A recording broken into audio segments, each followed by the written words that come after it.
الحمد لله رب العالمين والصلاة والسلام على نبينا محمد وعلى آله وأصحابه أجمعين. أما بعد. Today inshallah we're going to look at the chapter باب ما جاء في المصورين. Chapter what has come in relation or about picture makers or picture making, but more particularly the picture makers and that which is connected to pictures. This is a very important chapter because in today's time, this is one of the issues where there's a lot of differing and people have taken different views and opinions. And we need to really pay attention to this because unfortunately some people have expanded the chapter to make permissible that which is impermissible or to make excuses or conditions for that which there isn't. And sometimes it's even confusing for many of the laymen because they don't even think it's an issue. Pictures has become today ubiquitous, no one knows or differs. People think it's even strange to think there's an issue with pictures because they'll say, what does that have to do with the deen? And we need to also remind ourselves, there's a Kitab At-Tawheed. So we're talking about suwar and tasweer. It's for it-Tawheed, aqidah. It's not even some issue of fiqh. So here, Shaykh al-Islam, rahimahullah, he brings the hadith of Abu Hurairah radiyallahu ta'ala anhu. When the Messenger sallallahu alayhi wa sallam, he says, قال الله تعالى ومن أظلم ممن ذهب يخلق كخلقي فليخلق ذرة أو ليخلق حبة أو ليخلق شعيرة أخرجاه. Abu Hurairah radiyallahu ta'ala anhu narrated Allah's Messenger sallallahu alayhi wa sallam said, Allah the Exalted said, who is more unjust than the one who goes on creating the likes of my creation? Let him create the smallest ant, or create a seed, or barley. They both reported. It means Bukhari and Muslim. So this hadith is one of the many hadith in the chapter about the issue of picture making. Here, Ibn Uthaymeen, Alamat al-Uthaymeen, rahimahullah, he says the chapter is in terms of a severe warning. Severe warning. Because when you look at the hadith, Allah subhanahu wa ta'ala, He mentions وَمَنْ أَظْلَمُ مِمَّنْ, who is more oppressive. We know oppression is prohibited. And then He says, what is the relevance between this chapter and Tawheed? So there are two things that connect this chapter to Tawheed. And we connect the two because so many people, they don't have an idea of the issue, how big it is.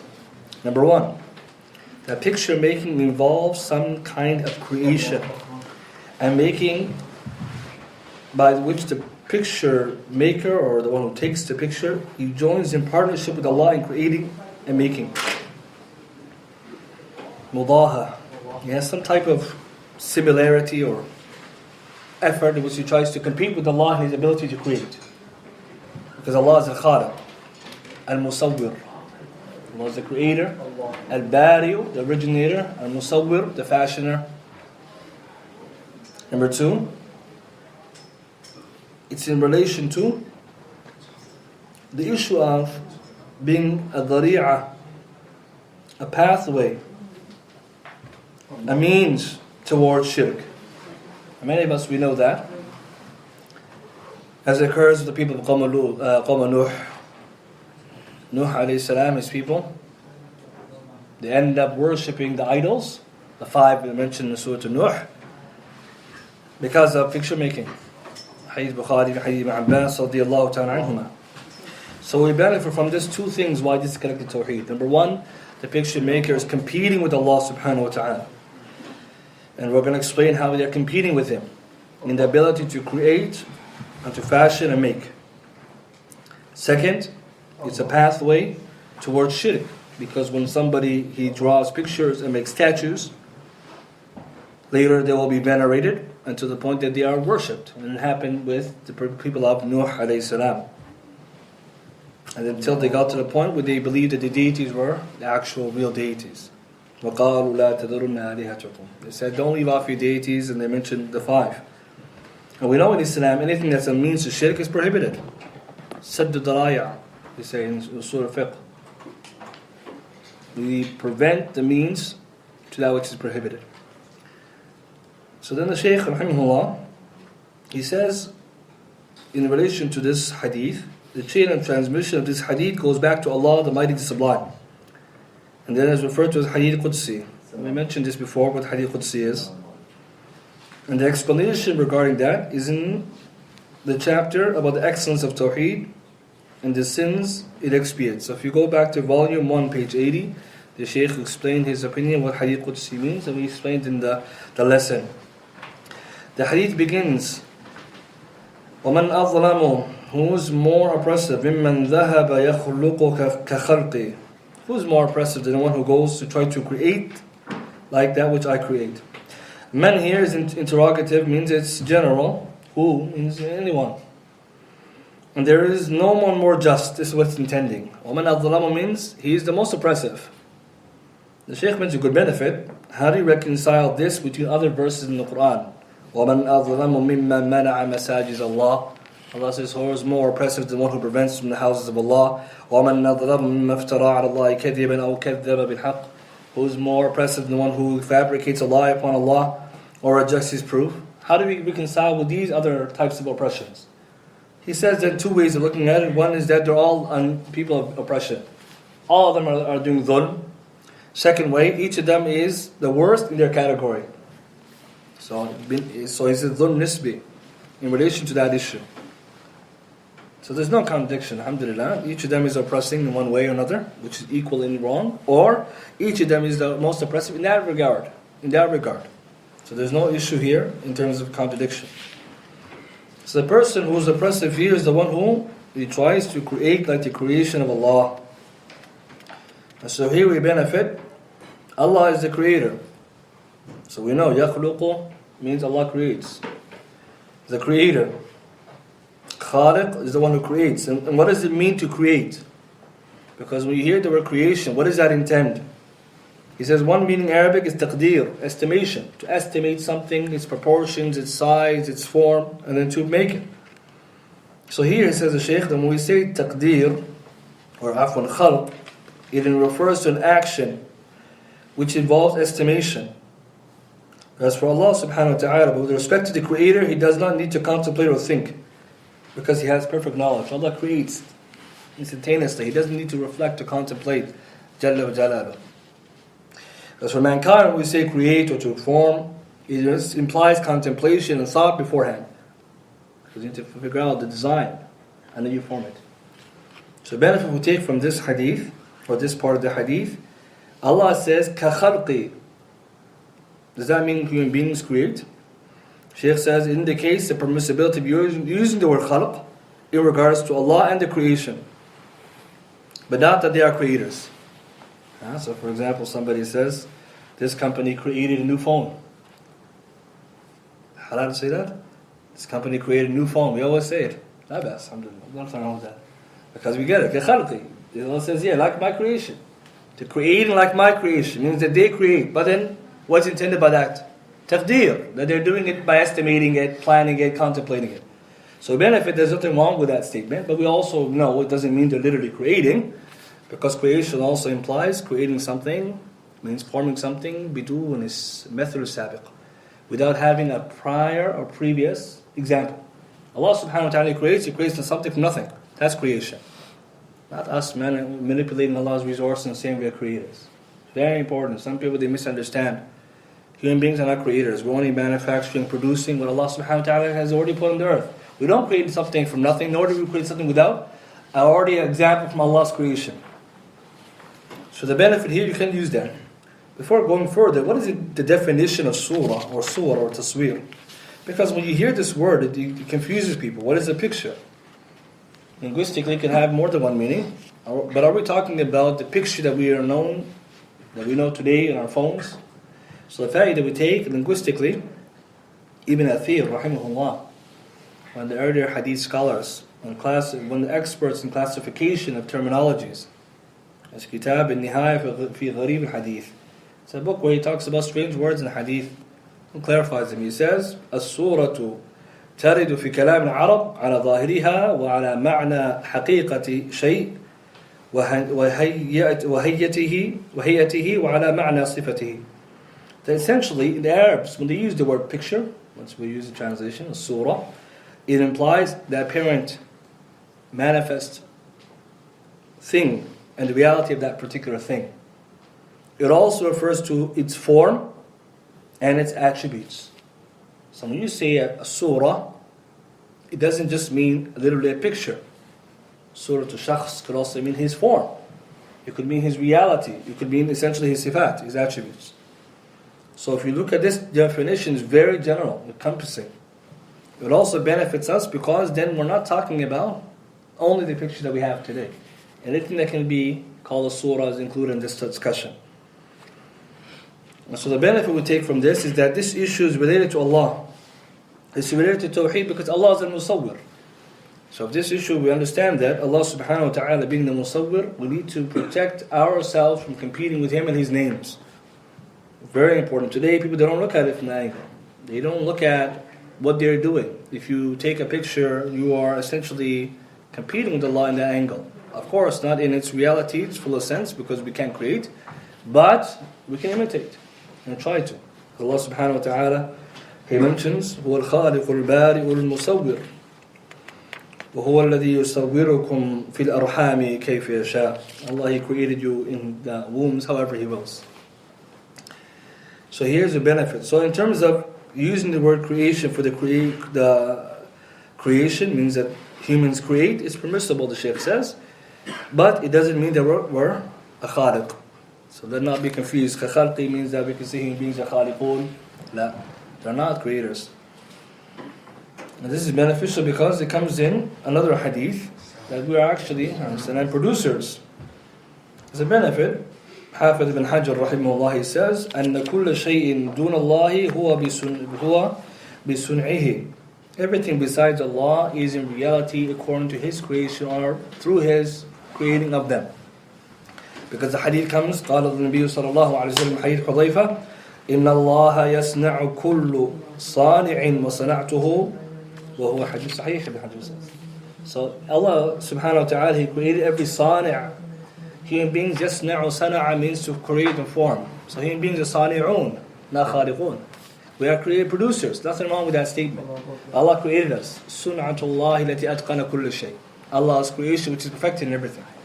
So it's permissible to call human beings people who are someone who's a صانع, someone who's manufacturing, producing, but not a khaliq. Even though we said we can use the word creation, doesn't mean we're creators. Because some people, these terms, they confuse them and they think it's against Tawheed. It's not okay. There's nothing wrong with that. But don't forget that just because we can say we create doesn't mean we're creators.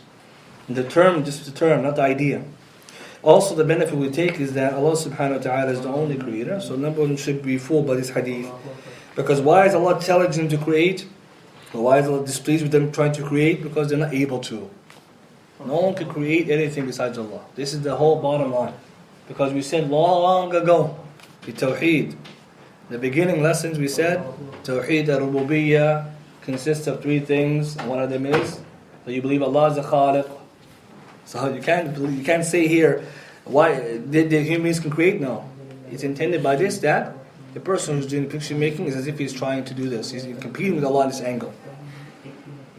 Then Allah subhanahu wa ta'ala, He tells them, let them create the smallest of ants. These are people who are taking pictures and making pictures. If they really are trying to create, let them try to create the smallest of ants. Dharra. The word dharra here, it means a small ant. As here Shaykh Al-Uthaymeen says the benefit.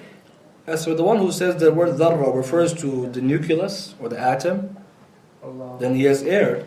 Because the Prophet ﷺ was addressing the companions with the Arabic language, and they did not know the nucleus or the atom to be dharra. So if you go to the Quran translation, any translation, you often find, when Allah says, مَنْ يَعْمَلْ مِثْقَالَ ذَرَّةٍ. They say, whoever does an atom's weight of good. Sahih, this translation.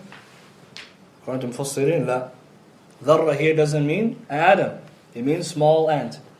And some mention small red ant. Ibn Kathir in Tafsir al-Zazali says, وَزْنٌ أَصْغَرُ النَّمَلِ. Dharra is the weight of the smallest ant. So Shaykh Muhammad bin Salih says, the khata, the one who says it means Jawhar al-Fard. or Jawahir Farda, that is nucleus or atoms. But the problem is, can it be acceptable tafsir?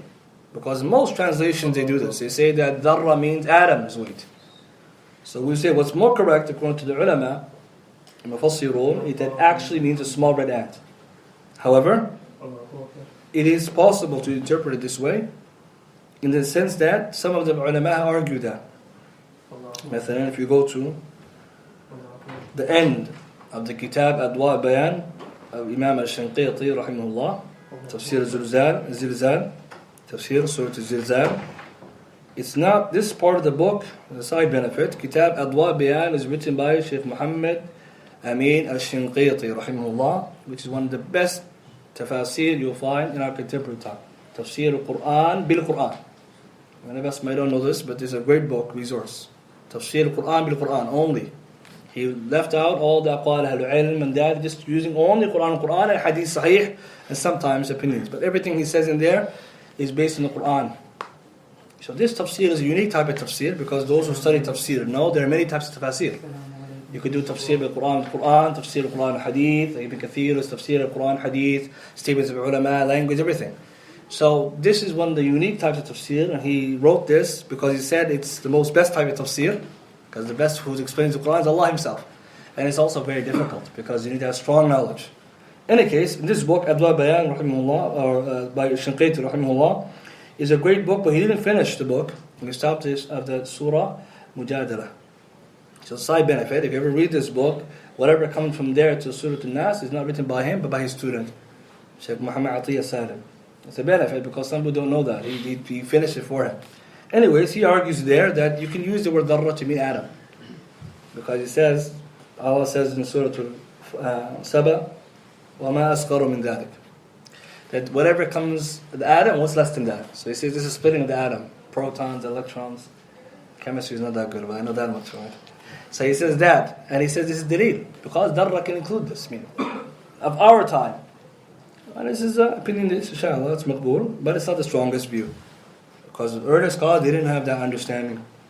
So it's a benefit that it can be, but it's not the strongest. So dharra here means that to create an ant. Side also a benefit in relation to this hadith. Why would we refer to ant and not atom? Because we're talking about picture making, dawat arwah. And dharra is an ant and it has a soul. That's the qawl al-sahih then. Now it makes sense. Because Rasul said, Allah said, let him create an ant. An ant has a soul. And the issue we're studying here is the hukum of surah or tasawir, dawat, arwah, that which has souls. We're not talking picture making of things that don't have souls, because those are exempted. We'll come to that later. So this hadith is criticizing those people. Then Allah continues and says, let them create a seed or barley. Means people can't do this. No one can create except for Allah. So the Shaykh says somebody might say, is it possible to find, today's time you can find artificial rice and GMO stuff. Allah says let them create barley, but we have it today. He doesn't intend by that we can create something, produce something like that. He says what is intended by this is this artificially produced rice does not grow like the natural one. So people can't create natural barley. People can't create natural seeds. People can't create, period. So this hadith is criticizing the picture makers for attempting to imitate Allah's ability of creation by creating or forming a picture. It's one of the many evidences for its prohibition. The benefit now we take is that the Shaykh Hussain, he brings a set of other hadith, so we'll read them. What else he brings to prove that this issue is severe? Hadith Aisha radiyallahu ta'ala anha, أن رسول الله صلى الله عليه وسلم قال أشد الناس عذابا يوم القيامة الذين يضاهئون بخلق الله. Those who have the most severe punishment on the day of judgment are those who try to compete or imitate Allah in His creation. Hadith Bukhari Muslim. This is one of the strongest evidences against picture making. When the hadith says أشد الناس, it means the most severe punishment over any or a lot of the major sins. Ashad. Some of the scholars said this language wasn't even used in relation to riba. It's a tougher and more serious of sin to take pictures than even to take riba, usurious loan, or any of that. Because this wording of hadith didn't come for that. And you see today how people have mixed up a lot of the issues. They look at riba as never ever, right? You're never going to take a mortgage. But take a picture, labas. A huge issue today. Because we're not going back to fahm nusus. We're not checking the text based on the fahm of the Sahaba Salaf. In fact, sometimes we even forgot those texts out of the reality we live today, which is that picture taking has become normal. So from this lesson we'll benefit that if we look carefully from the beliefs of a Muslim, picture taking is an issue of Tawheed and Aqidah. Allah, we have to remember, Tawheed is the asl, the origin of our da'wah, of our beliefs. We have to protect it by looking at the hadith. Rasulullah said this. Another hadith, Ibn Abbas رضي الله تعالى عنهما سمعت رسول الله صلى الله عليه وسلم يقول كل مصور في النار. Every picture maker is in the hellfire. يجعل له بكل صورة صورها نفس يعذب بها في جهنم. Allah will make for every picture He has made, He will make this picture punish him in the hellfire by giving life to it and then having it punish him. So when we look at this hadith, we see again, itlaq, it's am and it's absolute, general and absolute. Kullu musawwirin fin nar. Some didn't say some. Kull is from what? Al-Fadl al-Amum, we studied in Usul al-Fiqh. So it means all picture makers. And so even though we will get to some of the issues where there's difference of opinion, when you look at a hadith like this, it's very hard to deal with it. Kull doesn't mean only some. Kullu bid'atin dalala doesn't mean some, right? We agree to that. Most people agree to that. When we hear kullu bid'atin dalala, kullu dalala fin nar, everyone's like, yep, there's no bid'ah hasana. Then kullu musawwirin fin nar.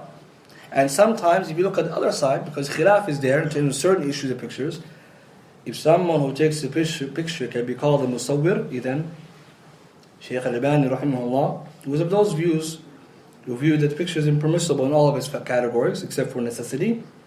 When discussing for those who said about certain things can be exempted from picture, certain things are just recordings and manipulations of camera and technology, he says, are they considered a musawwir in Arabic language? Yes, because we said the guy is taking a picture is a musawwir. He said, then kullu musawwir fin nar. Now, this is a beautiful argument because it also shows that the clarification is needed today. Today, some of the khilafat they're falling to are actually not true. And we're going to get to where the khilaf is and what has been made of the khilaf. Because the difference between the khilaf ulama had and the khilaf then people expanded. Ahlul ilm, they can have khilaf because they had ilm, ijtihad. But me and you, we're not allowed to expand with that which they have made. Because they're people of knowledge who can do ijtihad. They have hasanat. I mean, we need to be very careful. Today people have misunderstood their issue. So the benefit we take from this hadith is very general, very serious. من صور صورة في الدنيا كلف أن ينفخ فيها الروح وليس بنافخ. Whoever takes a picture in the dunya, Allah will charge him and make him responsible to blow life into it, and he will never be able to. And there are other ahadith that come that show the prohibition and severity of the issue. Until the majority of the scholars they mention that it's from the major sins. Imam al-Dhahabi in Kitab Al-Kabair, he mentions this min kabira min kabair. Because look at the wording, shadd al-nas, sawwar fi nar, all those different signs that point to something a major sin. And so the first step we need to do as Muslims who are sincerely looking for the truth, we admit that which we read, sami'na wa ata'na. It's Kitab and Sunnah. It's not something that, I'm saying or someone else saying. It's hadith, wadih. Here now, Shaykh Al-Uthaymeen, in his own opinion, will come. He says now, pictures, they have conditions. Picture making has conditions. And we'll mention now, Shaykh Al-Uthaymeen has multiple stances on picture making. So it's not only one. So this is Kitab, Sharh of the Kitab At-Tawheed, al-Qawl Al-Mufeed. This is one opinion. And other works, he has different opinions. For some people, they like to use Shaykh Al-Uthaymeen's mawqif on the issue and say, Shaykh Al-Uthaymeen, he said it's allowed. Are we allowed to even say Shaykh Al-Uthaymeen said it's allowed? We're going to get to that. Because this is a big issue. It's not only as one statement. He has many, many statements. And so the best thing to do is to read first what he said, and then we'll measure it with other statements. First he says, first condition, that the individual making something that has shade, or can produce shade, means that the thing is with mass, is corporeal, like a statue or something. Humans, camels, lions. The scholars, he says, I don't know of any differing. The scholars agree it's prohibited. So here, anything that has dhil. Dhil means to build it like a statue. Shade can be produced when the sun hits it, i.e. statues. That's prohibited by ittifaq ulama. So Islamically, it's not allowed to make statues. And this everyone agrees upon. Because Allah says in the Quran, وَالرُّجْزَ فَهْجُرْ, idols stay away. فَاجْتَنِبُوا الرُّجْزَ الْأَوْثَانِ. We're not supposed to make idols, period. Islam came to destroy the idols, to teach us Tawheed. So anything that is produced, such that it is of mass or can have shade be produced from it because it's literally erected or it's formed, is impermissible. Carvings, clay, wood, figurines, Some people, they have in their homes even these figurines. They have on their decorative figurines on their cabinets. Not allowed to have those because it's a surah. Rasulullah he also mentioned hadith is also sanam. One hadith ordered to break these things. So in Islamic, if we find those things, we see, okay, this thing produces shade. If I were to take it under light, it's prohibited now. But even if it didn't have the dhil or no dhil, it's still surah. So that's one they all agreed. And then some of them, they discussed the issue of the children's toys. That's a discussion for another time, if they exempt it or not. But we will stick to that which is clear. So if it's something which is like an idol or a statue, la yajuz. Why? Because it's a picture. It's a statue. No one differs on that. The second thing he then discusses that which is not like this, doesn't produce dhil. It's something that you draw. If you want to use the words 3D versus 2D, you can do that. The first one is 3D, the other one is just 2D. It's a hand drawing, pictures, lines, just like this. This one, he says, is also forbidden based on the generality of the hadith. So things like, you find drawings on cushions Rasulullah had one day. And then Aisha radiallahu ta'ala anha, she brought it to him and his face changed. And then he said, sallallahu alayhi wa sallam, certainly those who made these pictures will be punished on the day of resurrection. It will be said to them, give life to what we have created. So the benefit from this is that something which is drawn just with lines and colors, which is not like a statue, it still is a picture and permissible. Now there comes the hadith, it says, إِلَّا رَقْمًا فِي الثَّوْبِ. There's a hadith in Bukhari and also Tirmidhi, where Rasul sallallahu alayhi wa sallam said, except a drawing on a cloth. It's from the shubahat. Some people, they use this as a proof to make it permissible to use pictures in general. They say, well, there's one hadith, Rasulullah he makes exception for things that are on clothing. This hadith is in Bukhari and Tirmidhi. Rasulullah sallallahu alayhi wa sallam, he said, إِلَّا رَقْمًا فِي الثَّوْبِ. So how do we answer this hadith? Shaykh says himself, if the hadith is authentic, it's regarding the pictures that are allowed, such as those which are trees and the likes. So the hadith is authentic, it's in Bukhari, and it's also in Tirmidhi. So the hadith, إِلَّا رَقْمًا فِي الثَّوْبِ, إِلَّا مَا كَانَ رَقْمًا فِي الثَّوْبِ, except for that which is carved or imprinted on a cloth, is not proof for the license of pictures.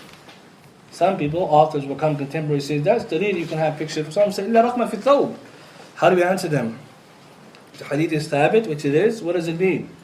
So Shaykh Muqbil rahimahullah, in his excellent work, Tahrim, Taswir, Dhawat Arwah, which is one of the best works, you might say, gathered in this issue from the point of the Quran and Sunnah. He mentions the hadith, he brings the riwayah, Tirmidhi. The Sahabi, when he heard this hadith, another Sahabi, he says, Bala, walakinnu atyabu li nafsi. He says, yes, I know Rasulullah said it, but it's more satisfying in my heart that we don't have it. Move it. Look at this, look how Sahaba, daf'a shubahat. Whereas today some might say, well, brother, it's a different opinion. This is the way Sahaba, the Rasulullah told them to leave shubahat, they left it off. Even though Rasulullah said it, he understood it. Shaykh Muqbil, and it also brings up a benefit, that it's not even the meaning of the hadith to mean that it's allowing pictures. Ibn Hajar, he brings 4 opportunities or 4 options to understand this hadith. In Fath al-Bari, 4 options.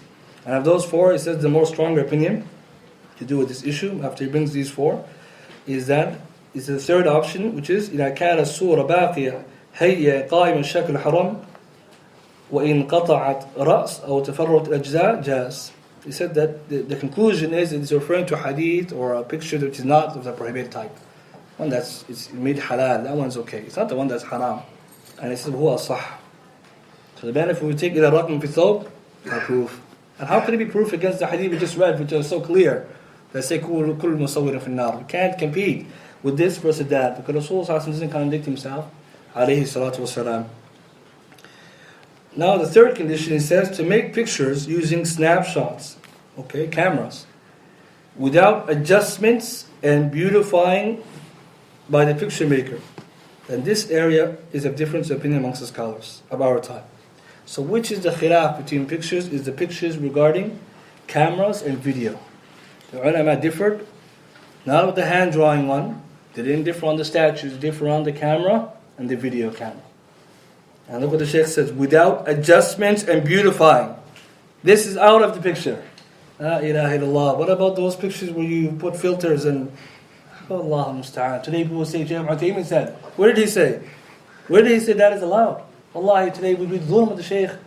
We don't understand his. He says without adjustments and beautifying. That one is different opinion. Allahu Akbar. This Shaykh is not a Shaykh people are respecting today's time with throwing his name like that. Alim taqi. We have to be very careful when we talk about issues that we don't step the bounds. He said without, because we know if you took a picture, you beautified it, what's the prohibition regarding that? What are you doing there when you take a picture and you delete this blemish and you change your eye colors? Al-mutashabbi' bima lam yu'ta kalabis thawbi zur. Whoever tries to pretend to have that which they don't have is like one wearing two garments of falsehood. If I go and I put on a picture that don't look like me, haram. Deception is haram. So very important. Sheikh's not talking about those type of things. And today someone comes and says it's allowed. This is so important. This issue, we already begin to see where people have gone and where the kalam of the Shaykh is. Continuing, he says, his opinion now, he argues, the Shaykh, that there's two sides to it, two arguments. One is that it constitutes picture making. So one group of ulama said pictures with camera and video is haram because it falls into the generality of the hadith. The second, which is his view, he said it's actually not because it's similar to something like recording a device or image, something similar to photocopying. You know, when you photocopy and you go and the machine reproduces the picture. He said you wouldn't say that the person who did it is the actual one who's producing, rather it's the machine itself. So when someone takes the picture, he's not necessarily producing the picture, the machine is replicating the image that's already there. So from that angle, he says it's something like mirroring the reality. Other places he mentions it's not even from picture because it's naqlan, not taswir. Naql is different than taswir, he says. It's recording. So even with video camera, you're recording an image that's present versus replicating it with the actual idea of picture making. So some of them, they say it's a linguistical difference of opinion. He says his opinion, this is the qawl al-rajih according to him. But then the Shaykh even then continues, says, nevertheless, is the action allowed or not? After he says, I believe that the pictures of cameras and videos don't fall into the meaning of picture taking, is it allowed? He says the answer is, if it's for a prohibited purpose, then it's prohibited. If it's for an allowed purpose, then it's allowed. Because that means take the rulings of the goals. So for example, someone takes a picture of a person for remembrance, to remember them. Whether remembrance is for lustful looking, so something which is, you take a picture for someone to look at them in a haram way, so opposite genders for example, or because of affection or inclination towards that person, then it's prohibited. And we know that. So pictures that are of opposite gender, it's not permissible for us to have, to own, to look. But if it's for a permissible purpose, such as identity cards, licenses, passports and the like, then it's allowed. If a person wants to make an ID card, goes to the picture maker who will produce the picture and says, take a picture of me, then this is something which is not in the hadith. The Shaykh also, other fatwa he mentions, for that which is permissible in his goal. Taking a picture, for example, of children. They're doing something of benefit, you take a picture of them. Or, for example, something which is to do with lectures. Videotaping a lecture for da'wah purposes. The Shaykh didn't allow, for example, that same thing to be extended to things that are not of benefit. For example, is it something which allowed to take pictures in the wedding? Or for example, some Sayyid the Shaykh, he mentions even when it comes to the da'wah, the camera in the masjid, he says in Sharh Mumti', if it's going to create tashwish, you're inside the halaqah and the camera is there. And many of us who witness this, he says it's going to create tashwish, the person one is praying. He said, not allowed then. Even though he says it's allowed picture, he said not allowed in that case. Because now it's creating confusion. Someone's praying, the camera's facing him. Or someone's praying and he's getting caught in the camera, he doesn't maybe want to be caught in the camera. You see, the Shaykh sensitive to the situations. For example, in the wedding, there might be women not dressed properly. Because when they go to the women's side, take pictures there. Is that jais? He's not saying that. He says permissible goals. So the ulama, they agree to the point where he says that if it's for necessity, of course it's permissible. For example, we have money in our pockets, and the money has pictures. Is that permissible to carry? It's an old discussion the ulama have. They said yes, you can carry money that has pictures. The sin is the one who made it, not you. And then some of you went so far, can you pray with it? So how they mention this? You have to take the money out of your pocket. It's not al-Qawl, someone is taking money, you're praying. So they say, no problem, you keep it in there. The sin is not on you, it's the one who made it. Because again, this is the issue. This is in the books. But the issue is, that's out of our bounds. Same with license, passport. It's out of our bounds. We need it, necessity. And some even extend to the issue of catching robbers and criminals. Because, you know, this criminal. So they put it there as that's the person. Because it has a maslahah that's rajih, more than the harm. But then now the Shaykh's opinion then is it's outside the bounds. And he's not the only one who took this view. Later on, some agreed with him. Some of the contemporary ulama say the same. That a picture, if it's taken without prohibition for those beneficial things, for example, for da'wah or for something that's mubah, that is permissible. However, the ulama, they also pay attention to excesses. And so Shaykh al-Uthaymeen, he's not licensing any behavior which people are doing nowadays. Da'wah has become also expanded. Some people say it's for da'wah. And they say, well, what's from the da'wah here that we take a picture of our images? Well, what will they do? How would it call people to Tawheed? Or the Sunnah that we take a picture of us, or doing something that's fun and say, this is min bab da'wah. No, we have to be sincere. The Shaykh is not talking about expanding it. And again, who is it that he's encouraging? Sometimes the ulama say it's for da'wah purposes, so some say it's for the people of knowledge to be doing that. Some say the television and media for the same purposes. But today someone says it's permissible and they put themselves on television.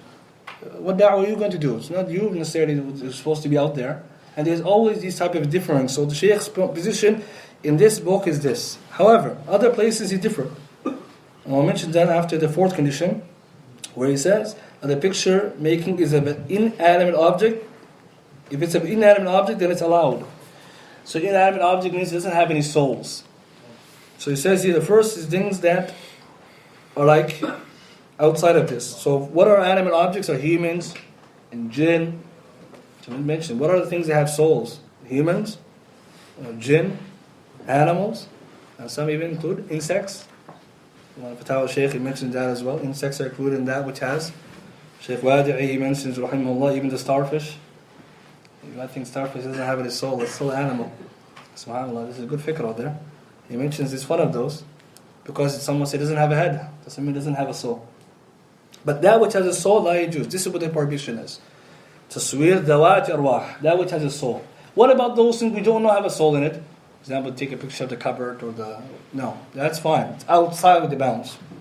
So the benefit we take, you're allowed to take picture of landscape, picture of star, moon, all those things, buildings. No problem.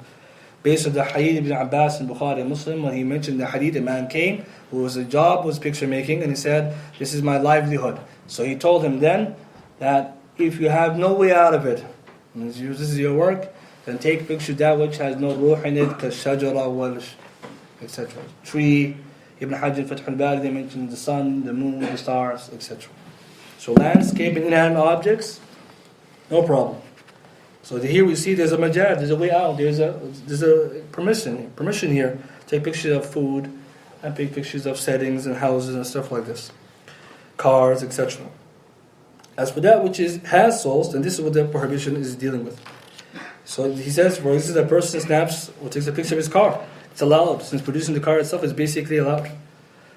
2, what humans cannot produce, that Allah alone created. And again, to do with that which is of humans. He also mentioned examples of mountains and valleys and seas, etc. These are no blame. So the benefit then that the person who really likes picture making, he has a way out. Is it permissible for someone to be a photographer from that angle then? To be a photographer who takes pictures only of landscape? Labas. Shaykh Muhammad bin Abdul, hafizahullah, they asked him about that. Someone buying a camera and taking pictures of only those things. He said there's nothing wrong with that. So for those people who have that artistic thing, go here. Ma halallahu lak, Allah may halal for you. It's better for you. Because if you understand this issue properly, we shouldn't then try to go in there with telling impermissible.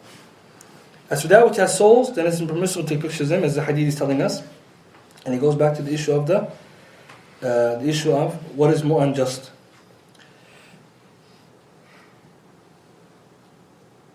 Mujahid, rahimahullah, is one of the salaf who took the view you can't take a picture of a tree, but it's a weak opinion. Majority scholars differ with him because the hadith is wadah. What about then if someone wants to take a picture of himself or of people or animals? Then Islamically, the only way he can do that is if the head is removed or not taken in that picture. And what does that intend as well? Because this issue is also become confusing. So if someone does want to take a picture of an animal, human, whatever, I don't want to take a picture of jinn necessarily, but if you want to picture these things without the head. And now, why does it come? Because there's a hadith, a number of hadith, Rasul sallallahu alaihi wasallam, he gave us this condition. Imagine one is very clear in the Sunan. Rasul sallallahu alaihi wasallam, he had a meeting, or was supposed to have a meeting with Jibreel alayhi salam. And Jibreel alayhi salam didn't come in. Jibreel Didn't come that day, didn't come the next day. And so when he came later on, he asked him, Jibreel, why didn't you come? And Rasulullah was upset because Jibreel never breaks those promises. That's the benefit. The angel is trustworthy. So he told him the reason why he didn't come was for the following reasons. One, there is a picture in your house. Or in the front of your door, you have curtains, we have pictures. And the angels do not enter the houses which there are pictures. It's a very important hadith. This is important. The fa'idah we take, if we take these things out of our house, we bring the malaika. Important. Jibreel a.s. to not come to the Prophet's house is a serious thing. And second, he told him there's a dog that came into your house and you didn't know about, so take it out of your house. Because the angels also don't enter the house, which is a dog. What did the Prophet do about the picture when he said there's a picture in your house or in the curtain?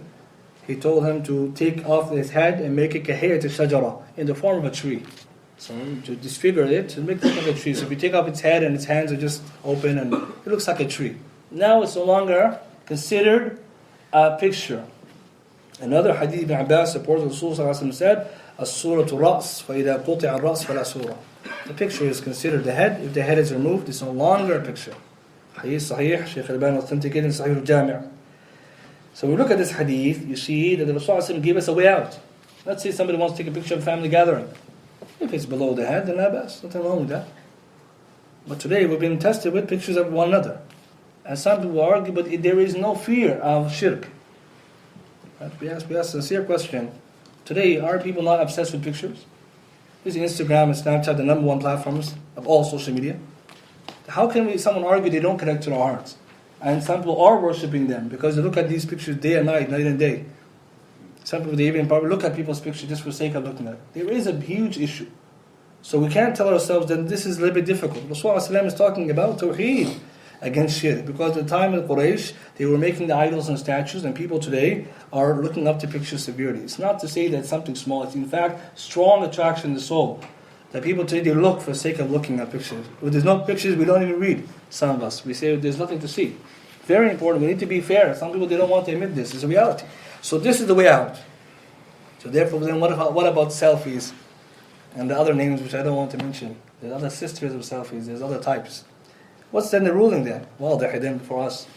According to the Mizan Nabawi, not allowed. Why? Because Rasulullah says, Surah Ras. And what's the selfie? Illa bi ras. Right? There's nothing else. Very important. People today, they need to be fair. Rasulullah is saying this. Alayhi salatu wasalam. He's our qudwa. How then he will allow that? And people someday say to him, Babi da'wah. Bi'ish da'wah. Which da'wah is that? That someone is taking a selfie and saying this is a Babi da'wah. Not da'wah sunnah Nabi sallallahu alayhi wa sallam. And we have to remember, there's not a single picture of him or the Sahaba or Salaf. They're the greatest of du'at. And the greatest of people of da'wah. Who today we saw a picture of Ibn Salaf? Which da'i do you know better than Rasulullah sallallahu alayhi wa sallam? SubhanAllah, today there's so much time we don't even understand today where our hadith is going. What do you mean? Min bab da'wah. Yes, some ulama said this, but are they doing what you're doing? Some they argue even that some people today they expand their statements of al-Uthaymeen to outside his bounds. Did he do any of that what you're saying? The only pictures you might even find some of the kibar of Ahl Ilm who take the view that it's allowed is lectures and when they go on the TV or the media to do clarification of Islam. And me and you today we're taking a picture of nothing. And people think there are no benefit in saying it's allowed. It's allowed. Allah will ask us on the Qiyamah. We always need to ask ourselves like, Hasib anfusakum. We have to take account to ourselves. Continuing, he then mentions a benefit then. How then you deface the picture? You can take off its head altogether. And some Ahl Ilm, they argue you can deface its qualities. مثلا Imam Munawi in Faisal Ibn Abdul, he mentions that you can make some changes to its head, means remove the head altogether. And some they mention even defacing the qualities. This is the actual facial features. Shaykh Muhammad bin Salih, he mentions, however, as I said, if the picture is not clear, that is, it does not have an eye or nose or mouth, no fingers, then it's not a complete picture, which doesn't fall into the issue. So, then you have a picture of somebody's face with no facial features. He says it's exempted.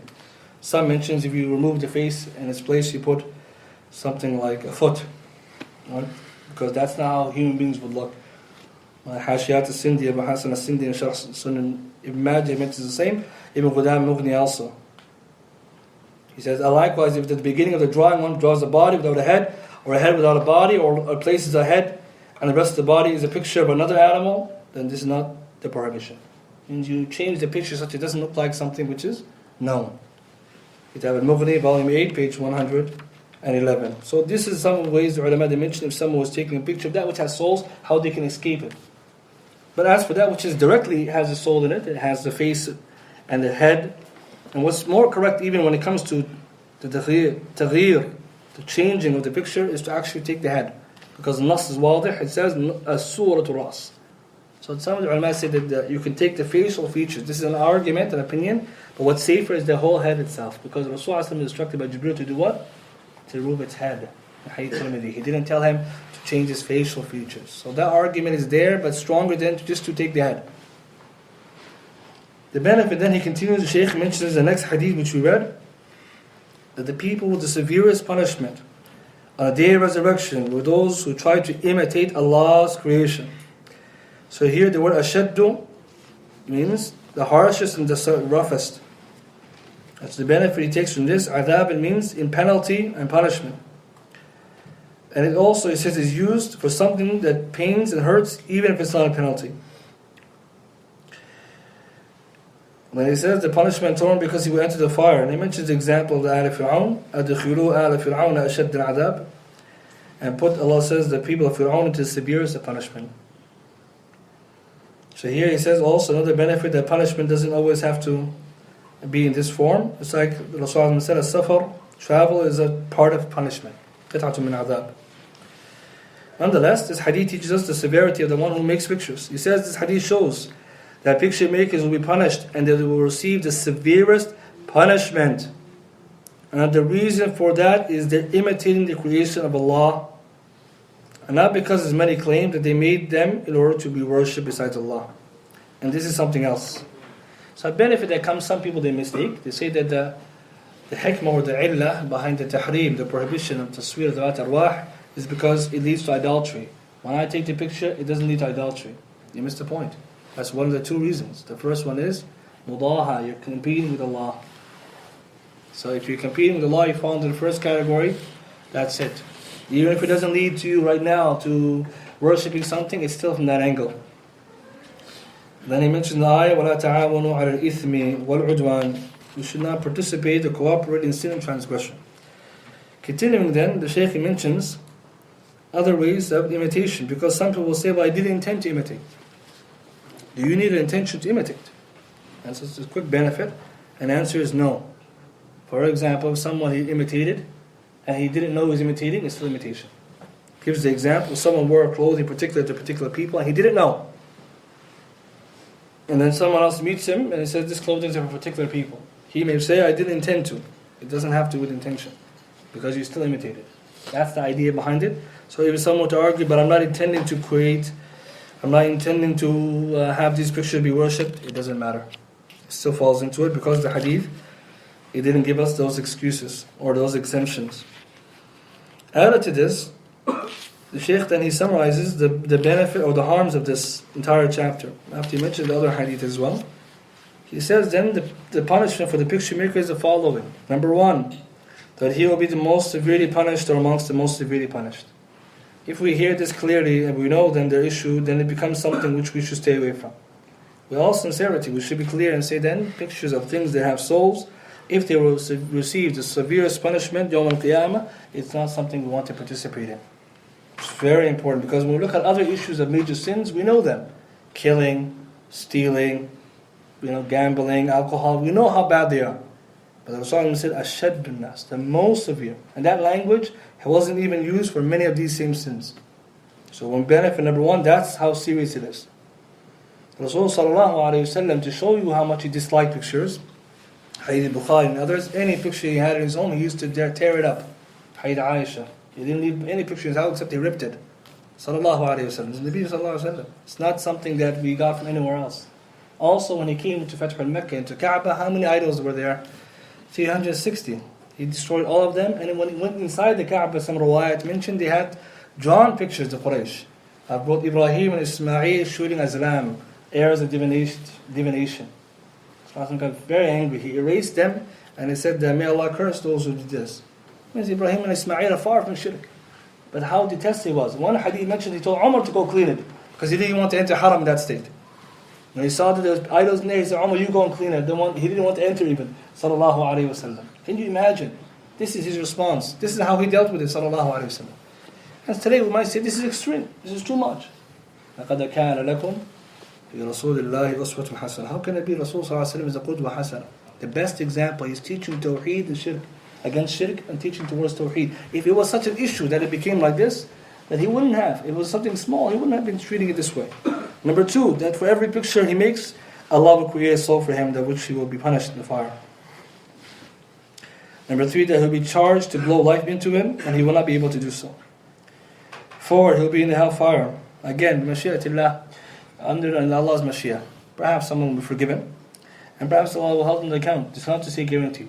Again, Ahlul Sunnah wal Jama'ah, when we deal with these type of narrations regarding tahdeed, threats, and wa'id, and promises, we say these are texts which are authentic and known, but everything falls under the will of Allah. Allah forgives whomsoever He wills, and He will punish whomsoever He wills. So we don't say with that statement absolutely, He will be in hellfire, that's it. No, Allah subhanahu wa ta'ala is putting the threat on that person. That promise is very scary and dangerous. That is cursed, because another hadith says, la'ana musawwirin, the picture makers will be cursed. So that the curse then is upon such people, as Hadith Juhayfa in Bukhari and others. So all these 5 punishments, or these 5 outcomes for the picture maker, which shows then something as Muslims we should be sincere about, and to stay out of it, and to remove ourselves from it. Stay in that which is halal, and stay with that which is away from that which is of doubt. And like we said today, many people, they don't know this issue. They don't see picture making as to be an issue, because this chapter of Tawheed, or this chapter of ilm, is not often read or often studied. If you go to the books of fiqh, it's all there. Bukhari and Muslim, Kutub Sittah. Likewise the books of fiqh, and likewise the books of Aqidah, Kutub Kabair, all of them is there. What's scary for us today is that the laxity that we show in certain issues all stems from ignorance. Not to say that everybody is ignorant, but sometimes we fall into mistakes because of our ignorance. So what we need to do is that when we educate ourselves, the next step is act upon it. We don't want to tell ourselves, I know, but. Man, what is the outcome then? If you know, what do? Remove, erase it. Erase these things. What about other issues that come up? For example, someone said, well, there are certain issues that come up, and these issues are very big, but for example, can I save them onto my phone? What about that? They mentioned no. Just picture in your hand, a picture in your book, picture in your phone, all the same. Some ulama, to be honest, said it's allowed, but the majority said no. They're saying English, Ibn Uthaymeen is one of them. And most people don't know. Ibn Uthaymeen said you can take pictures for Allah, but you can't own them. Most people, they don't even know that. He said, la yajuz iqtinan sawr. His own mawqif. If you get a newspaper, you read it, you see it, throw it out.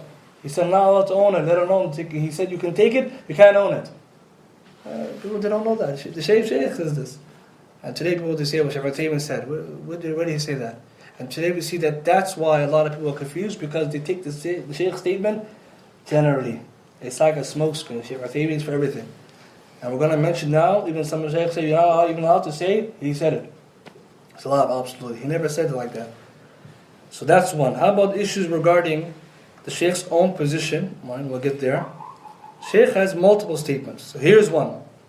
You go back to his Fatawa, Majmu'a Fatawa Rasail, he has a letter. Some argue the Shaykh made taraja from this issue, he retracted. And some say no, he didn't retract, it's just that he has more than one opinion. They asked the Shaykh, one person wrote him a letter asking him about this issue, and he wrote back to him and said, after giving him salam, that I never said pictures are allowed to take. I never said that. And whoever said that, it's not right. And we translate this, you can see. And some say this is one of his latter positions. The Shaykh himself clarifying, I did not allow pictures to be taken, except for necessity. And this, even now, if you go on YouTube, the audio is there with it. Clear sound, where he says that only for pic videos are allowed for da'wah. As for the picture, I don't allow it. Subhanallah. And you see this kind of difference. Shaykh has the views, one here, one there. Sometimes conditions, sometimes less conditions. Sometimes even when he permits it, he puts conditions on it. So here's the problem. Shaykh has multiple statements, and then some people say, no, Shaykh said it's allowed. And so Shaykh Uthaymeen didn't say it's allowed. But what about the other mashayikh?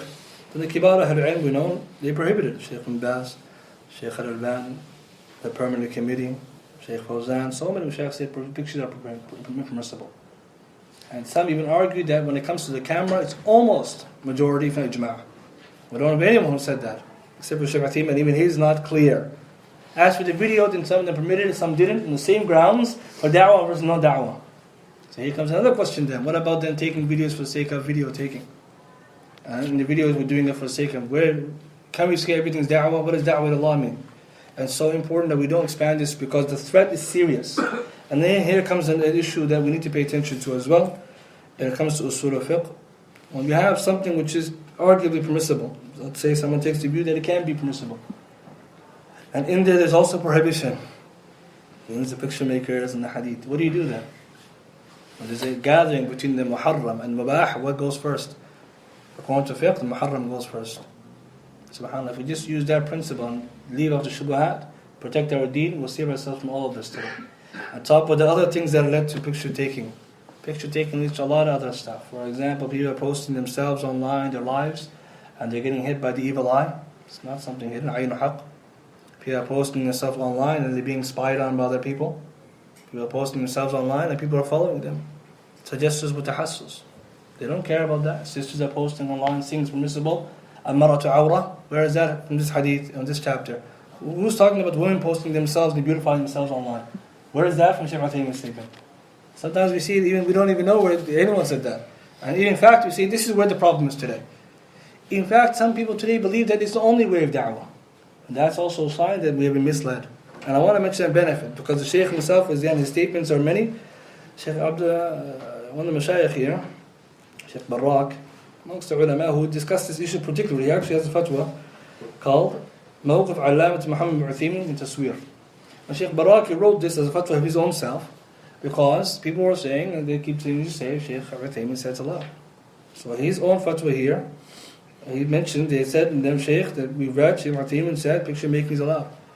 And he mentioned a lot of things, and he mentioned in there that what strengthens the fact that the Shaykh had multiple opinions about cameras is the fact that he said in one place that what is more safe and more cautious is to avoid it, لأنه من متشابهات.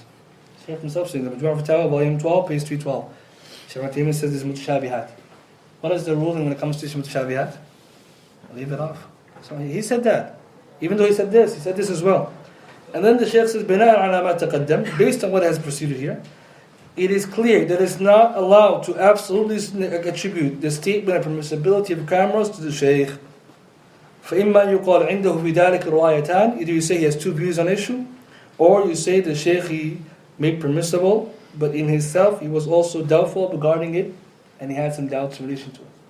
And that's why some of the tapes you even hear the Shaykh saying that he was hesitant. SubhanAllah, now we see what Shaykh Uthaymin said. You're not even allowed to say Shaykh Uthaymin said. Say he had more than one view. Be fair. He didn't only have one statement. And a part of that is Shaykh Uthaymin dalil wadih. It's dalil anyways. How do we deal with that when somebody says Shaykh said? Even though Rasul said that. Well, how do you deal with it? Al-ulama, in general, we use their knowledge and understanding to help us, without the evidence in themselves. Ulama, we don't use them as evidence in themselves, rather we make evidence for them. So if someone wants to say to Shaykh allowed, we say طيب, the Shaykh said it in one statement. لكن Rasul sallallahu alaihi wasallam said, كل مصور في النار. يوم Allah says in the Quran, يأتي كل أناس بإمامهم. يوم القيامة, we're all going to come behind our Imam, Nabi sallallahu alaihi wasallam. And Shaykh himself was one who tabi'a al-sunnah. He didn't just say, I say it aloud. And today we also see the biggest problem, which is, when people hear these issues, they don't know how to deal with them. We say, if Allah subhanahu wa ta'ala gives us tawfiq and sincerity, it becomes easy. Man taraka shay'an ittiqa Allah a'tahu Allah khayran min. If you leave out something for Allah's sake, Allah gives you that which is better. You leave out these pictures and these things because they're prohibited, Allah will replace in your heart away from those things and putting in better things in your life. You won't have those anxieties and worries that you need to snap every part of your life, take pictures of every element of your life, share all these things, and more importantly, you've been pressured to feel that it's permissible. Today, many people, they don't know why they even take these pictures. They follow one another. They're scared. If I don't have it, the people won't know where to find me. People don't know. No, these are excuses we come with. If something is haram and it's a severe punishment, we should be further away from it. And what we need to also be careful of is in today's time, if we don't follow the Messenger sallallahu alaihi wasallam, it will bring humiliation to our lives. You see, one thing that's scary for most people, or for anybody, is that if we disobey Allah's Messenger, disobey Allah first and foremost, it will bring humiliation to your life. What did the Rasul sallallahu alaihi wasallam say? Allah has placed humiliation and degradation for whoever opposes my affair. Today if we say, I know, but it's this difference of opinion, al-khilaf laysa bihujja awalan, it's not proof anyways, difference of opinion. But more importantly, is this what you think the Nabi sallallahu alayhi wa sallam would do? How do you think he would deal with today's time with the pictures? To ask yourself this question, how would Nabi sallallahu alayhi wa sallam would deal with it? And we read the seerah, you read the hadith, you say, I don't doubt Rasulullah sallallahu alayhi wa sallam will be away from the pictures. Because he used to warn against them, and he said, Aisha described him, Rasulullah sallallahu alayhi wa sallam, when it comes to issues, كان أبعد الناس بالإثم. He is the furthest person away from sin. If something is called sin, a major sin, furthest away. Sallallahu alayhi wa sallam. If this alone should be sufficient for a Muslim who is sincere, that he follows that path. And leave out here and there, because at the end of the day what will come is that we will held accountable, each one of us, for our statements. What we need is to have clarity. So this is an important chapter, and we mentioned some of this. And of course there are many other issues connected to this. Some may say, what about live feed? What about this? What about voice calling? There are all the issues that are connected, but it's bigger than our discussion. And some of them, they'll be answered by the Ahlul Ilm. But a major issue is the pictures which have faces or things that have souls in them, which are not removed. The head is not permissible based on the Quran and the Sunnah. This is the correct view. And some will say, is it in the Quran? Some say, yes, it's in the Quran too. Because in the Surah Al-Ahzab, tafsir of Surah Al-Ahzab, Ibn Kathir and others, they mention a statement about Allah subhanahu wa ta'ala where it says, those people, yu'dun Allah wa Rasul, who harm Allah His Messenger. Here Ikrimah said, that's picture making. You're harming Allah in the angle that you're trying to compete with Him. So it's in the Quran as well. And Allah's Musawwir is in the Quran as well. So it's in the Quran, it's in the Sunnah. We need to be careful of it. We need to warn each other of it. And these are the ways to guidance. These are the ways to change our community. These are not the issues we say, oh, these are small issues, they're differing. Yeah, if we change our issue regarding that which is prohibited, we stay from the same, it's not something small. How do we know? By leaving out something for Allah's sake in this, Allah, He make tawfiq, give us tawfiq in many other issues. Because you were sincere. The same when you hear about something is hard on you in the beginning. It's like, subhanAllah, this is tough. I never heard this. How am I going to deal with this? Remember, Allah subhanahu wa ta'ala, He tests us, but He also loves that we do what He wants. Inshallah, we end with this much. Someone has questions or points? Inshallah, we'll take them. It's about what you said in the beginning about creation. So, is it allowed to eat artificially made meat? Artificially made meat? Yeah. I think it's called vegan meat. Vegan meat, yeah. I know some of these companies now are making this new type of meat. Islamically, the ulama, when they talk about these type of foods and drinks that are new, even including them GMOs, when initially he started, because this is a new issue. The issue should be asked to people of knowledge specifically, to see if it regards anything prohibited. Even though Nan said, if there's no health harms to it, the general ruling originally, not a fatwa, but the origin ruling, something is always permissibility until otherwise known. But the ulama, when they discuss issues like GMO and stuff like this, many of them permitted it, because they say we don't know of any known harms over those foods versus that which is natural. For example, some say GMO can create harms down the line to the body, the genetic build-up or the stuff like this, but we don't have definitive proof. So the origin of those is permissible. As for artificial meat, something to ask Ahlul Ilm. Of course, it also needs to be clarified if this thing is healthier or not, or if it's harmful, because it's new. But from the get-go, we say that what would make something permissible be, is there anything in there that's haram? Is there anything used in the production of that which is haram? Is there anything in that which is going to sicken us or harm us? This is the question to ask. I don't know of that from that which I know. And of course, this issue, because it's new and something not known to many, we ask the ulama, we try to forward it to them to see what they will say about it after this, finding out more about it. No. Yes. So, just to clarify, you said that taking surah in nation of necessity is allowed, especially here, like in North America and like Western countries. There's a lot of recruitment that takes place over LinkedIn. Would you consider that something as necessity to have your picture up on LinkedIn? Well, that's the thing. Like when it comes to necessities, necessity means that which is needed, and it's not possible to go around it except someone will be harmed by it. So, for example, some ulama define necessity to mean that which, if you don't engage in it, or consume it, or take it, you'll be harmed physically, or your life will be at risk, or in this case, you'll be negatively affected. So things like, for example, without a passport you can't travel, a driver's license you can't drive. So this is a necessity. Whereas LinkedIn, if you don't put a picture or not, if your qualifications are good, I think they're still going to hire you. Right? It's important. We have to remember when people hire you. I don't believe that it's part of the policy to look at your image. Right? At least they shouldn't, right? Because that's discriminatory. But I believe that they should look at your qualifications. So it's not a necessity.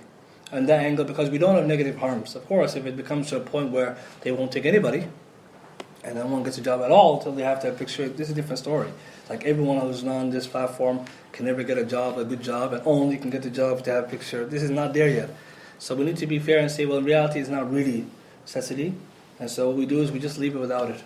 And we see actually some people on LinkedIn who have good, mashallah, standing, or at least have good, qualifications, who have no pictures, and they're, mashallah, getting a lot of, calls and referrals. So this is the best way. Always err on the side of safety. Always, this is the best way. Until it's something which is real, and that which we go and seek a fatwa, see is it something that is. So was the Sahaba that said, It's a hadith in Bukhari and Tirmidhi. It's a hadith between Sahal and another Sahabi. We can get his name for you. This version is in Tirmidhi between Abu Talha and Ansari, who visited Sahabi bin Hunayf. So Sahabi bin Hunayf was one who was sick. Abu Talha visited him, and Abu Talha was asking about this, and he said, Rasulullah said this, and he said yes, but it's safer, better for my soul if you don't have it. So some ulama argue that pictures which are humiliated, like on carpets and blankets, on shoes and stuff, these are forgiven because they're lowly, they're on the floor, they're on the club. But then others argue no, because even then Rasulullah's curtain, when Jibril didn't enter, was on the curtain. It's something that was ordered just, or the pillows. So there's an opinion there, but something like on a blanket. But the strong opinion even then, it's better to avoid it. So what if someone has pictures of them on other people's phones, for example, or someone's parents takes a picture of them, and now that person decides they didn't want to take a picture, but they still have that picture somewhere. Yeah, you can tell somebody, and please don't delete pictures of me if you take a picture of me, because I don't believe it's correct in Islamic.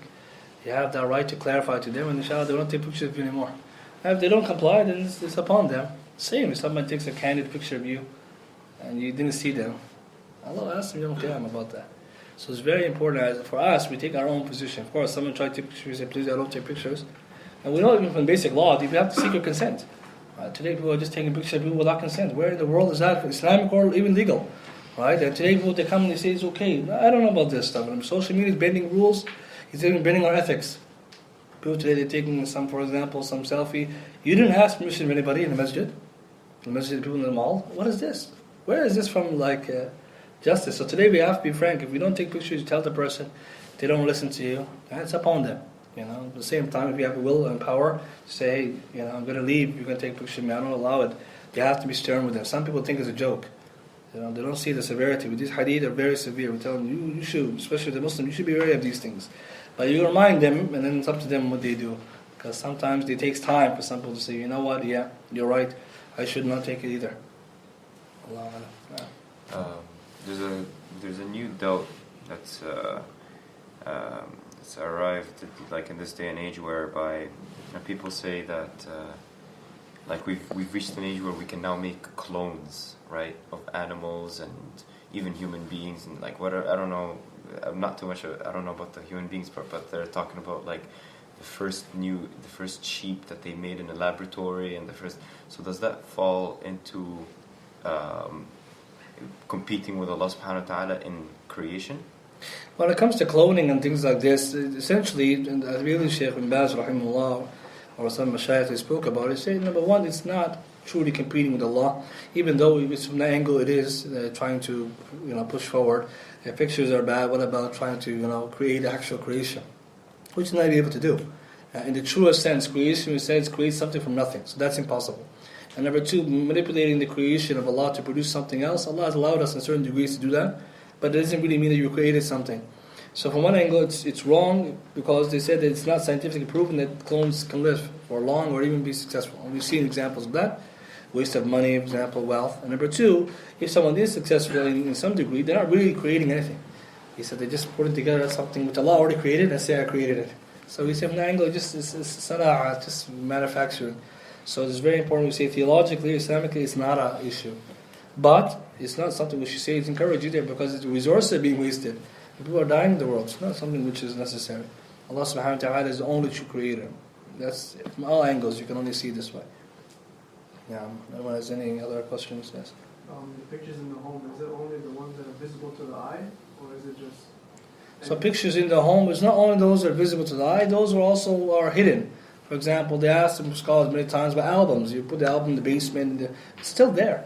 So of course, there's certain pictures in books. Maybe I don't own that book, and I took it out from the library or a textbook. We're not going to say defame all those pictures, not your property. So you read it and bring it back. But things that you own, you're just hiding it, doesn't make the difference that it's not a picture. The angel still will not come to the house because of his presence. The same, they asked scholars, what about if I live in a house? I believe it was Shaykh Abbad, they asked, Hafidullah, in my room I don't have pictures, in their room they have pictures. It happens sometimes. Family, they don't agree, so they say, inshallah, we hope, we can't really say that, this is something we're not clear on, the angel went or not, but you do what you can do. You clear your house, your room from the pictures. So yes, if it's hidden in your basement, the album is still there. Right? And that's why this is the most important one, because these are for remembrances. The number one question they asked about the pictures of the scholars initially, until now, is can we have pictures for remembrances? And the answer is no. And it's important, you don't need to see to remember. Allah gave us memory. Rasul said, we have accounts of them, we didn't see them. So today, I'll forget my grandmother, my grandfather. SubhanAllah, how could you forget them if you knew who they were? It's like, this is something that's very interesting. This is something that actually makes us wonder. If Rasul, the greatest of the creation, was to be forgotten because we don't have his picture, how can it be? We know the minute details, but today we're like, but I feel disrespecting. No, you do honor for them. Erase it. Because Rasul erased it when he saw they drew a picture of Ibrahim. And Ibrahim is greater than any of our relatives, including ourselves. So important. Look how we need to honor people the right way. Yawm al-Qiyamah, even for certain people, they might never knew the issue of pictures. Don't you want to honor them by erasing their picture to help them Yawm al-Qiyamah? If they took a picture and they didn't know any better, erase it for them. So Yawm al-Qiyamah, they don't have to be held accountable for what they did mistakenly. Sometimes we need to think the right way. Ta'awal bir taqwa. A question here, it says then, I mentioned here that about pictures are not good. I'm wondering if it only applies or only means to post on social media. Can we still take pictures and just keep them for ourselves with family? Etc. No. Even those with family on the phone, not posted to others, is not permissible. Because what is the prohibition is taking the picture itself. So if you cannot take the picture, by extension, you cannot keep it. So for example, if you want to take a picture of yourself and to keep it, you can't take it in the first place. So how can you then have a picture? So some people, they try to have a storage online or cloud, or they have a small album. Not allowed. This is the problem. If you keep it with you and it's open, the angels won't visit your house. And by extension then, what is the issue there? Who will visit your house? Shayateen, they like those environments, but dhikrullah is not there, and the saliheen are not there. It's so important we protect our houses. Sometimes we need to be very clear that problems that we face at home are not because we're not being nice to each other, or disobeying Allah subhanahu wa ta'ala, we didn't see it. Some of our houses, there's no dhikrullah. Sometimes we have to sell weird figurines and idols, and we say something's wrong with the house. We have to purify the house. Allah subhanahu wa ta'ala, He puts barakah in the house when the house is away, according to Islam. So this is the best way. So if you have in your phone pictures, you delete them or you crop them up the right way. Alhamdulillah, we say there's way outs. Number one, take pictures of landscape and trees. Ardullahi wasi'ah, there's more to take than you can need. Number two, if you're taking pictures of people, below the head. This is according to Sunnah, and this is so important. Allahu A'lam. What if someone prays in a room where there's a picture? Is his prayer accepted? So praying in front of pictures, it doesn't break the salah or doesn't harm it, but it's also a distraction. So if you pray and there's pictures everywhere, it's better to pray in a place where there isn't, because some scholars would discuss this issue, they say it doesn't break the salah, because Rasulullah Hadith Bukhari Muslim, he prayed one day and Allah showed the fire to him, in front of him. And so Bukhari, there's a put chapter about praying in front of images. Because he's praying, he said, Allah showed me the hellfire. That's the image. But Rasulullah's salah is still good. So it doesn't break the salah. However, it's going to distract from you. If you have lots of pictures around, your eyes will catch. Same with carpets and colors. If it's a very colorful room, better to pray in places less. But it doesn't affect the prayer, and it's better to avoid it, but yes. Yeah. What about, like, for example, here in American, some courses we would be forced to buy the book that might have pictures in it, and then obviously you're going to keep it in your house. So what can you do about that? That's the thing. Some of the scholars, they mention that you buy a textbook has a lot of pictures. So if someone's able to deface all of them, this is the best of it. If he's not able to, then he does as much as he can. For someone exempted this. Someone's exempted certain pictures which are needed for demonstration and can only be shown to certain pictures. So some said that's okay for ta'aleem from that angle because it's necessity. Others said no. So if you're able to do something about it, do it. If not, then فَاتَّقُوا اللَّهَ مَا اسْتَطَعْتُمْ. Sometimes it's difficult. You have a lot of books. You can't deface every single page, right? It takes a lot. So you work with that which you're able to. And Allah, He knows our condition. We have to try our best, but we shouldn't just say, well, it's too much. Start with the things that are major. Most people in the house, the albums, the pictures of each other, and the wall sometimes. You walk in the house, it's on the wall. We have to start with those ones. And those are the most important ones because of what we mentioned in the lesson. You have a question? No? Silhouettes on clothing. Some brands, the logo is basically like all of them are different types of animals. One of them's a bear, another one's an elephant. So this again comes back to differing in terms of what does it mean to deface the pictures. So at one angle, images that are silhouettes, like a stick man or something like that, or an image which like they have the roots or Jordan or these images of polo. The silhouettes of things. So from one angle, if the image has the head or the forms that are clear, then we can call the picture. But some will argue, as Shaykh al-Uthaymeen mentioned, and I think Shaykh Muhammad that those images are very unclear, so they're exempted. They're not actual pictures. Where the stronger view, if someone really wants to be more correct, is to deface them if the head is evident. Certain images you can't see the whole put together as a shape or something. It's not really a human being or anything, or animal. It's just some picture. So if someone wants to really get himself out of it, stitch over it, make it a box, a square. Some of the companies, that's what they have. And that's the safest and the best view because of the issue of the head. If the head is prevalent or manifest. If someone took the other side and say, well, some scholars are allowed this because it's just silhouettes, then there is an opinion like that as well, that they exempt it from the angle. Because sometimes mashaqqa, so for some people, they have clothing that has, they have a lot of clothing, let's say. All of it has this. Now what are they going to do? So again, going forward, you will know, like, you know what, I will try to look for other ones that are a little bit easier. But again, فَاتَّقُوا اللَّهَ مَا اسْتَطَعْتُمْ. So again, step by step, for certain people, these are new issues. They start with that which is the hem. Most ahem issue for them is the issue that picture really there. And then you work your way towards the stuff that are a little more, at the finer details. Because at the end of the day, we have to work with that which we're able to. And for everyone, Allah subhanahu wa ta'ala, He gives them a way out. But we have to be serious about it. Right? Once we know this issue now, going forward, we're not going to buy those pictures with the guys, somebody's face is all drawn on nowadays. You have those kind of pictures. You're not going to buy that now you know this. Some people, they buy and they get into a predicament because they go to the masjid and they don't know what to do now. You see what you did, put yourself in problems. You went to the masjid now with that shirt, you got to cover it up, inside out, a lot of problems, And this shows you again, there's a hikmah behind it. Islam is a way of life. We know as Muslims we're going to pray. We know as Muslims we're going to, so we need to also put ourselves in a good position. Now, another question, yes? So what about using emojis? So this is a good question, emojis and likes. So the scholars, they mention, some of them, that if it has a head or it's a head itself, it's a picture. As-surat al-Ras, isn't it a picture? So now you have emojis that are crying. We should communicate simply. But today times, it's not necessary that we use these emojis. If you're sad, you say it. It's not necessary. Today I believe this is the problem. Today we made it such a way. If you don't use these things, people don't understand you anymore. And we don't understand that the picture is Surah al-Ras. It's a Ras itself. Shaykh Muhammad bin Salih, he mentioned the head alone is a picture. So if you have this, you use the other emojis. There's so many in the cabinet, right? You look at the thing, there's so many. Use those ones. Why you have to use other ones? And it's important because you say, oh, this is too much, brother. Why يَتَقِ اللَّهَ يَجْعَلْ لَهُ مَخْرَجًا. Allah subhanahu wa ta'ala will order you for those things. Today, this is the thing. Religion is not just about the big things. It's also about the fine details. People today don't look at it. If you do these things, Allah will give you tawfiq in many things. This is sunnah we're talking about. Imagine Rasulullah how he was. Any picture in his house, he would destroy it. Any picture. That's how he was. So if you say, okay, you know what? Now I'm going to only use the ones that are not. Allah, He is Shaykh and Alim. Allah, He sees you. He knows what you're doing. It's so important. We should never think this is trivial. Don't look tahqiran ma'ruf al-shay. Don't look down upon it. So Islamically, it's not allowed because it's a head. We just studied that.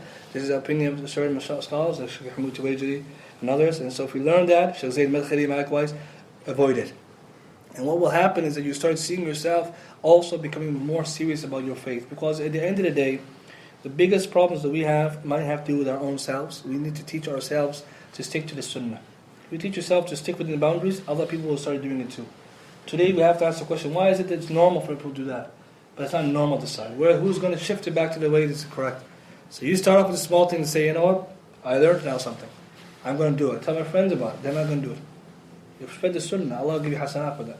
Bring back people back to where it was. Today these are new stuff. Now we have other types. You can make your own emoji and stuff. No, we should avoid this stuff. We don't need this. We don't need this. If it's prohibited, we're not allowed to do it. No. Yes. What if the pictures don't belong to me, or it says one of my family members, but I'm also involved in it? Can I still destroy it? We should be careful, because at the end of the day, if someone's picture is not ours and they have a picture, then what we should do is we should see if it's going to create a greater harm. Always remember, darar yuzal, harm should always be removed, but it should not create more harm. So for example, if someone has a picture of me, it's not mine, I destroyed, they get angry, they fight with me, they make a problem at home. That wasn't hikmah. You could just tell them, listen, please, I don't take pictures anymore, if you can just deal with that for me, destroy or remove it. They said no, I told them. I have to be careful in the house because I don't have that kind of position. But later on, maybe, the person will get more religious or I have more authority, I could deal with it. Sometimes even nobody cares. Certain pictures in the house, no one knows. You just remove it, no one asks about it. No one even knows there. Just take it down. Those ones you can take it down. But you take the special picture, it's better take permission. Da'wah is da'wah. We don't have authority, you don't want to make problems, bigger problems. Because at the end of the day, that's not hikmah da'wah. So for example, you take something which is big and then you didn't talk about it to anybody. You never told anyone it's something wrong. How do you know if you told them it was wrong? They'll say, I never knew, let's take it down. Instead you took it down and you make a big problem. And also it's always best to stay away from things that could create more harm than what you're trying to remove. That's what we learn in fiqh, and that's how we move. And of course Allah subhanahu wa ta'ala will give us tawfiq. Because Rasulullah in Mecca, certain idols were there, and of course certain idols, some of the riwayat mentioned that certain idols they did take down, but the majority they didn't touch. And later on they came and they took it down. So we see this is the Kaaba. So Rasulullah, he didn't touch it because of that. We know the great harm of the time, the weakness they were. Would the angels still be able to enter a room, although this room is within a house that has pictures, but that room specifically, whoever's living in that room is trying their best to remove any sorts of pictures from that room, or even also on top of that, what about hiding it under the desk or anything like that? Is that You always try your best when it comes to things. Allah subhanahu wa ta'ala says, "Fattakullah mastata'tum" is a very important. Do as much as you can. In a position where you can't do a lot, you do whatever you can. But again, slowly. Start with something that's clear, and you start with putting certain things under. You do what you can. Allah subhanahu wa ta'ala aid you with that what you can. For instance, give you tawfiq to do it. But the idea is what you don't want is that these issues either don't get addressed, or that you made a problem out of them by not using hikmah and using good da'wah. Today, most people, they don't know the prohibition about pictures that severe. Most people. So become rifq wal lead wal ilm. Most people, they don't know. They heard, but they don't know. So what do? Leniency, knowledge, and patience. They don't know. So if you just come and you start today, you go home and clean the whole house. No, I'm not calling that to either. I'm not calling anyone to that. Because we have to look carefully what we're able to do. You can clean your phone, right? You start with yourself. You start with yourself, then you look to see those around you, because it's so important. Da'wah starts this way. Because at the end of the day, the goal is what? To please Allah. So it's so important, because today's time, people, they look at things that might get out of hand. That's a very important step by step. Now, yes? So what about video conferencing? So that's the thing. So stuff like this, some scholars, they differ over in terms of live feed. Some say it's not a picture because it's like a tunnel. For example, I'm standing on one end, you're standing on the other end. We're all live. No one's recording anybody, and we're just talking to each other. So from that angle, some said that is permissible because it's sort of like not really a picture. We're not capturing anything. Others say it's better to avoid because it's possibility of being captured. And it's possibly true because it somehow takes a picture of you to project it there. I'm pretty sure that's how it works. So some say it's better to avoid it. But again, you look to see the situation, because even though it's better to avoid it, sometimes you might have to do it. For example, let's say you're in a conference call, you have to do it. So again, the situation is slightly different than someone that says, for example, we only talk this way. You can call people, we don't have to see you, I can hear you. And that's another thing today. People all believe you have to see something, you can hear. Audio is very, very good, voice notes. And so again, this is one's a little bit of different, but some say some are permitted it because it's not the same. Allah say it's better to avoid the fear of it, recording it and keeping it. To some degree, it even might. So that's how they deal with it now. So sometimes we have to look at it. If you can avoid it, always avoid it. But sometimes if something happens, Allah subhanahu wa ta'ala, He knows our condition. But we should put ourselves always in safer positions, always. Tayyib, inshallah, yes. What about graduation pics? Graduation pics, I don't believe, are not necessary at all. It's not Islamic because of the picture. So what you came to get is the degree, so you take it and leave. That's the thing. Graduation pics are for remembrance, so those are prohibited, right? And so we have to avoid doing that and talk to our family about that now, right? Not later. Talk about it now, right? Because they will ask you, we're going to take graduation pic, and then you'll tell them, I can't take pictures. And I should start now. It's very important because some things we seem to be trivial, but for them it's a big deal. So we have to start now and tell them, listen, I'm not doing it. And you're sovereign over yourself. I'm a grown person. You can say no. And what I also realize is always important, even though some things start off bitter, they don't always end out that way. At the beginning, people are not happy with this. They say it's too much, and then we will come to understandings. Always patience. Because the beginning they will not say, no, it's too much, you're going extreme, and then tomorrow they'll say, subhanAllah. What were we even thinking, taking that thing in the first place?